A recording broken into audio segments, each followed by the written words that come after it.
This past weekend, the Elden Ring Nightreign network test happened, and after playing for about 8 hours, I walked away with a bit of optimism for the game, a game that I wasn't quite sure exactly what From Software was trying to produce. As someone who just recently completed Elden Ring and the DLC, Shadows of the Erdtree, I had a basic understanding of what that game was before I even walked into it. And then after watching the trailer for Night Rain, it looked like something completely different from what we've seen from Software's catalog of games. But after playing 8 hours of the network tests, I have a firm understanding of what Night Rain is. It's a soulsborne roguelike with various elements from other games. And to say the least, I think From Software does have a formula for something that could be expanded upon, especially from Elden Ring, which, to be honest, was a massive immersive game. And for 40 bucks retail that is currently being up for pre-order, it feels more like a modification of a game that just is great as a standalone and doesn't feel like truly fully polished. So there's that bit of caution there. But from everything that I've seen from the network test, here's the gist of everything.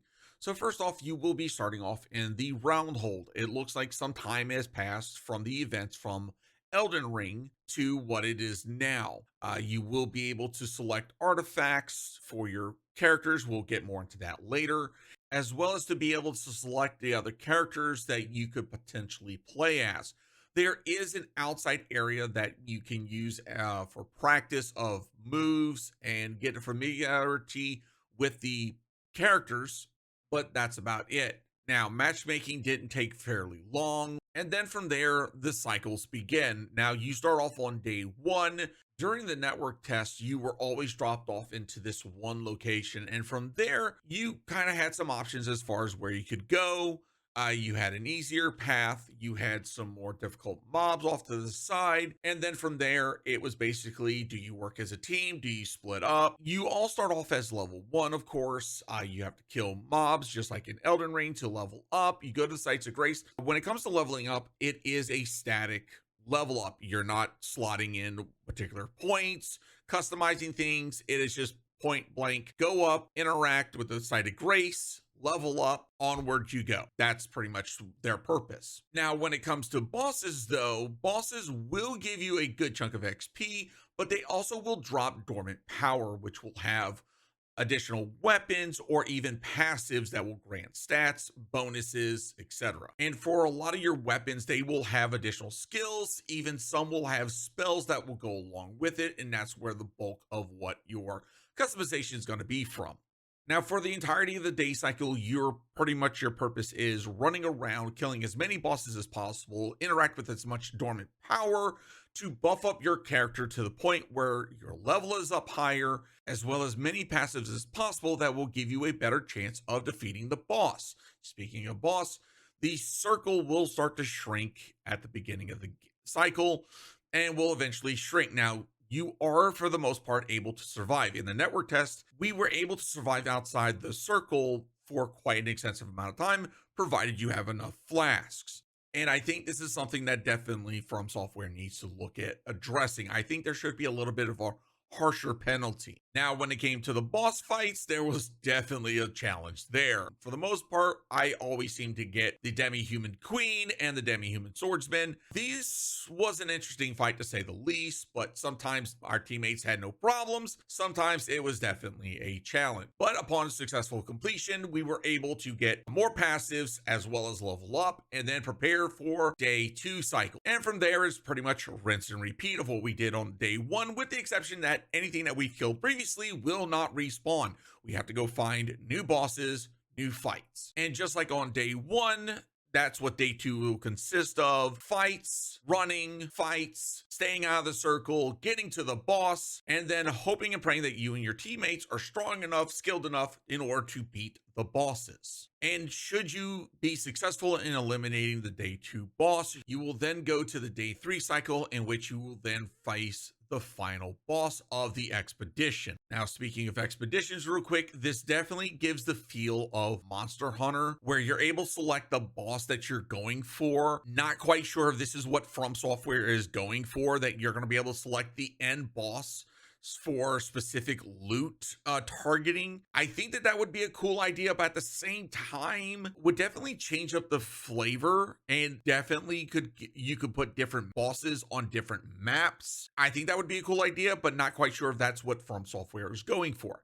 Now, going back to the final boss, you will of course get a final chance to do any type of level ups, strengthening up your armaments, buying any last minute purchases before going in for the final boss.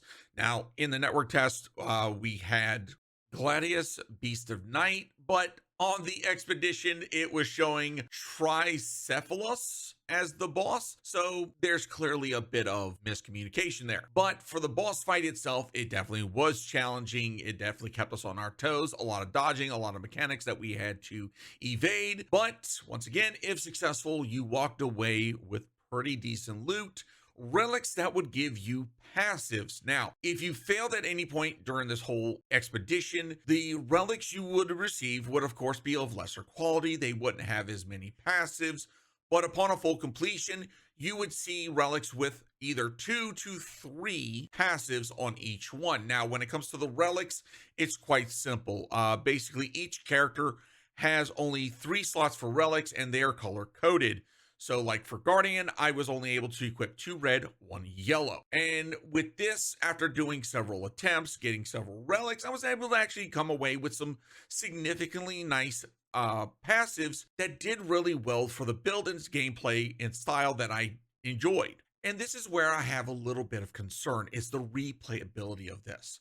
While I do enjoy a good roguelike, and I did enjoy my time in the Lands Between when I played Elden Ring, by the way, first time Soulsborne player, I'm a little cautious of this. I'm of course concerned about the replayability. Now, the cost of the game, $40, is not a bad thing, but are they going to be adding new bosses? Will these be reskins of previous bosses? Are we going to get new maps? Are we going to get new areas? So many questions that I believe that From Software should at this point start opening up. And of course, I'm going to wrap this up on my last point that I am very, very unhappy with, and that's the fact that we do not have crossplay. It is the year 2025, and From Software is releasing a game that does not have crossplay. I have so many friends on both Xbox, PS5, and myself, I play on PC, that want to play together, but of course we can't. Now, I also am very understanding of the legalese and the licensing and all that, etc., that involves crossplay. So for me, I'm not sure if this is a Sony issue, if this is an Xbox or any other publisher or whatever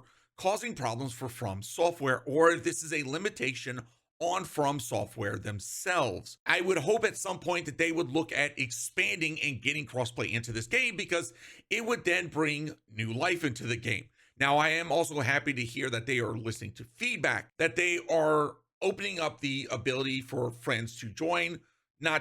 It's not just a choice of either a solo queue or a trio queue, but they are opening this up to a duo queue. That to me gives a lot of options for playing with friends, at the same time still being able to get the full adventure that you want. But in the meantime, as I said, I did enjoy what I experienced. I believe that this definitely has some potential, especially with the combination of both Soulsborne and a roguelike. As I said, I've only beaten Elden Ring. I haven't played any of the other Souls games, and I do intend at some point. But for the most part, for $40, it's not a bad consideration, and I'm looking forward to it. I'm looking forward to hearing what From Software has to say, some of the feedback they receive. But in the meantime, if you liked what you heard, if you have other comments or other opinions about the state of Nightreign, the network test itself, let me know in the comments. And if you enjoyed this video, consider giving it a like. And if you want to hear more gameplay rants, consider giving it a sub. And I will see you all next time. Peace.